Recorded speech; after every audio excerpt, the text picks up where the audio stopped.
Hello and welcome to some more Star Citizen with your dose of spoiler warning. We're going to be talking about the Intergalactic Aerospace Expo that starts on the 22nd of November and a load of the new ships that are there. Some that we know about, some that are rumoured and leaked, some that might turn up. For those of you interested as well, we know what the best in show paints are going to look like as well. So owners of the Spirit C1, Terrapin, F8C Lightning or Reclaimer, they're going to get one of these purpley pinky skins. From December 1st onwards, you'll be able to see the best in show ships, and you'll be able to rent everything that was previously rentable from the expo from kiosks until December 5th, when the IAE will end. Anyway, let's start more proximately with Friday, the 22nd of November, day one of the IAE. This is Crusader Day. First manufacturer will take to the Tobin Convention Centre halls. This is going to start at 4 p.m. UTC. Also, each day, new manufacturer will turn up at 4 p.m. UTC. There is a free fly going on, so you are able to try Star Citizen for free until the 5th of December, and you'll also be able to rent all of the ships that you see at the Expo Hall for free. One of the new things that you'll have this year is the IAE Academy.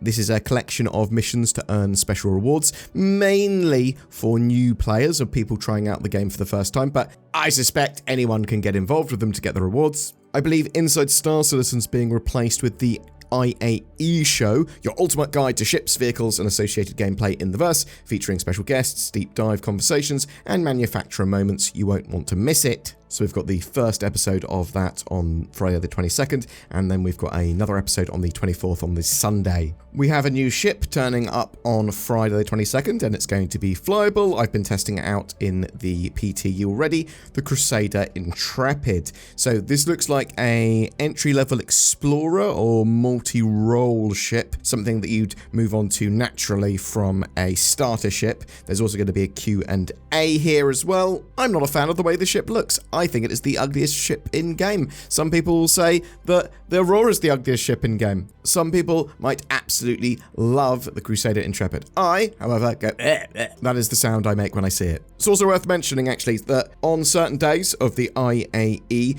there were going to be limited hull cells of ships, things like the Idris and Javelin, which coincidentally are on the 23rd of November on Aegis Day. Basically, they'll sell 3 waves of hull limited ships on the appropriate manufacturer day at 4 p.m, then midnight, and then 8 a.m. UTC. These are limited quantities. These ships are also typically very expensive. On the 24th, we have Misk and Mirai Day.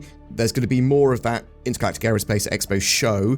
We're also going to be getting the Starlancer Max, the cargo version of those new Super Freelancers. There are a couple of other ships that might turn up on that day as well, though. The Murai Guardian has been mentioned multiple times. This is effectively the Fat Fury that we saw at last year's CitizenCon and has been shown off in the more recent CitizenCon and now talked about a little more readily. We've got some leaks about this as well. So it looks like a sort of heavy-ish hybrid fighter, some big size 5 weapons with it. There also looks to be a variant of it, the Kai or Ki, that goes down the quantum dampening route. So yeah, it's possible that those ships will turn up and they might be flyable, they might be concept, they might be soon to be flyable. On the 26th, we have RSI Day. So the Polaris is what a lot of people are going to be excited about here. It's interesting because big torpedo corvette. It's going to be great for mission running, for combat.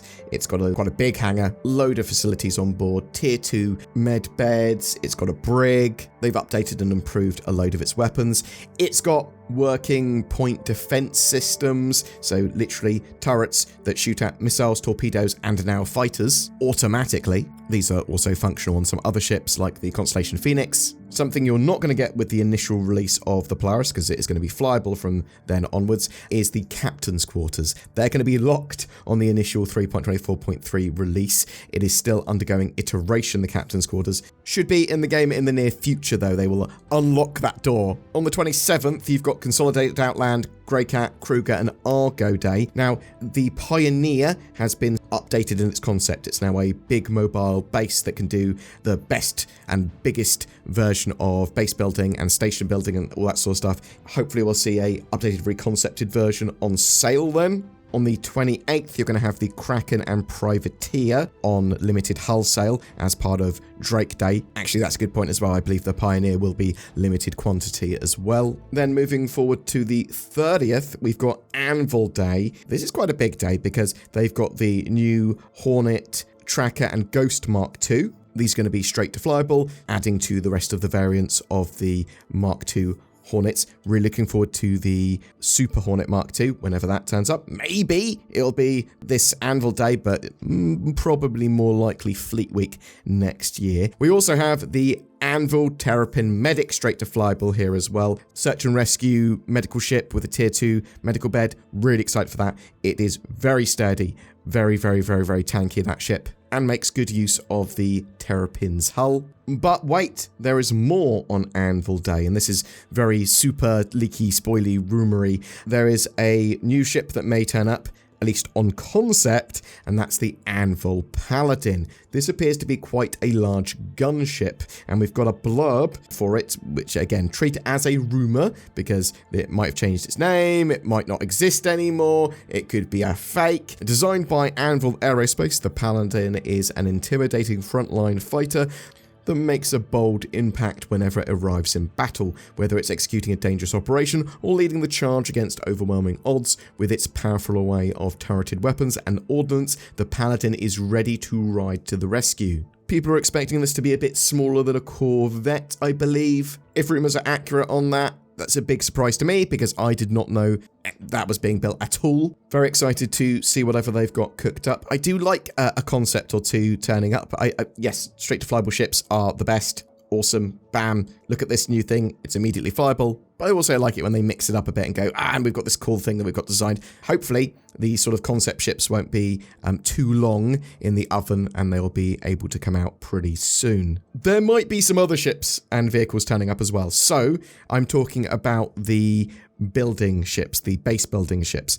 So you've got things like the Star Lancer BLD, you've got the CSV FM. It's possible that they're holding back on actually selling these until they've got base building in a better state to start advertising it. Or it's possible they'll go bam, bam, yeah, let's start selling them at the IAE. I'm sort of interested to know what you think about that in the comments. Now, there is a word of caution at the IAE. CIG appear to be layering multiple events and patches and things all on top of each other, which might be dangerous. So you've got, obviously, the new 3.24.3 patch, the IAE, the Academy missions, a Free Flying Expo, and the Save Stanton dynamic event, all running at the same time. It could be fine. Everything might work great. But if history is anything to go by, well, running multiple events and dynamic events and stuff does seem to break things or cause a lot of problems with Star Citizen.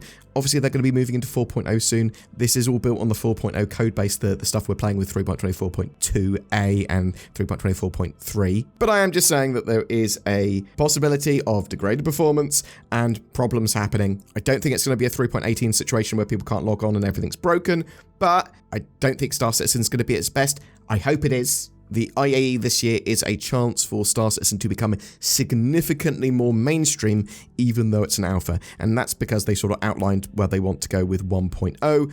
Alpha 4.0 is going to be huge and coming pretty soon after the IAE. I'm interested to know what you think. Are you hoping to pick up any of those ships or vehicles or any other ones that we didn't mention? Is there something there that you're like, I've heard a rumor that this is going to be out, or you're like, oh, there's no way that's going to be out? I hope you enjoyed the spoiler warning episode, and please tell me what you think of it in the comments below. Get NordVPN. Check that out in the links below as well. Click the links, nordvpn.com/boardgamer. Actually, just listen to this chap about it. Welcome to the Intergalactic Nord Expo, where there's only one vehicle here, the vehicle for better internet security, accessibility, and privacy. I wish I could watch Netflix in Japan or Pyro or whatever. Boom! I can, and I'm so protected. It's not a concept. You can fly with nordvpn.com/boardgamer today. And with NordVPN, you don't need any variants, but it is pay to win because you need to buy it or get a subscription and then you win. Use the links below to get massive discount.